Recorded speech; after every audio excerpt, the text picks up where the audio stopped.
Hello friends, welcome back. Before we touch a single line of code, I want you to picture a vending machine. You press a button, say button 2, and the machine gives you exactly what's behind that button. It doesn't check button 1, it doesn't check button 3, it goes straight to 2. That's exactly how the switch statement works in C++. So keep this vending machine in your mind as we move forward. Now, here's the problem switch is solving. Imagine you have to check one variable against many different values. You could write a long chain of if and else if statements, but that gets messy fast.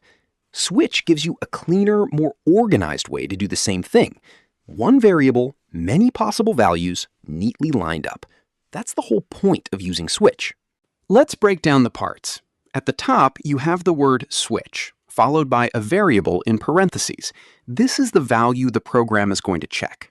Then inside the curly braces, you list out cases. Case 1, case 2, case 3, and so on. Each case is a possible value that variable could have. And at the bottom, there's default. That's your safety net for any value you didn't plan for. Simple structure, easy to read. Here's how the flow actually works. Let's say the user enters 2. The switch statement takes that number and starts comparing. Is it case 1? No. Is it case 2? Yes. Match found. So it runs whatever code is inside case 2 and ignores the rest. Then it hits break, which tells the program, we're done. Get out of the switch. That's the entire flow in one breath.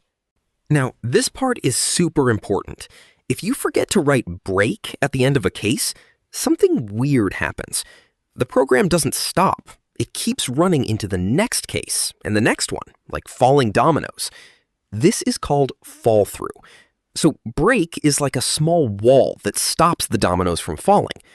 Always add break at the end of each case, unless you have a very specific reason not to. Now, what happens if the user types something you didn't plan for, like 99 or some random number? None of your cases match. That's where default comes in. Think of default as a safety net at the bottom. If nothing else catches the value, default catches it and runs your backup message. It's a small thing, but it makes your program feel professional and bulletproof. One quick rule you must remember. Switch only works with whole numbers, characters, and enums. It does not work with decimal numbers or strings directly. And it can't handle ranges either. You can't say case 1 to 10. Each case has to be a single fixed value. If you need ranges or strings, that's where if-else comes back into play. So where would you actually use switch in real projects? Lots of places. Anytime you have a menu where the user picks an option, switch is perfect. Game settings, day of the week logic, calculator operations like plus, minus, multiply, divide, all great use cases. Basically, anywhere you have a fixed list of choices, reach for switch instead of stacking up if-else. A lot of beginners ask, should I use switch or if-else? Honest answer, both have their place. If-else is more flexible. It handles ranges, decimals, strings, complex conditions. Switch is cleaner and often faster when you're checking one variable against many fixed values. So pick the one that fits your situation.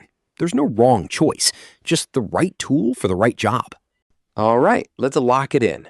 Switch picks the matching case and runs that code. Break stops the flow so it doesn't spill into the next case.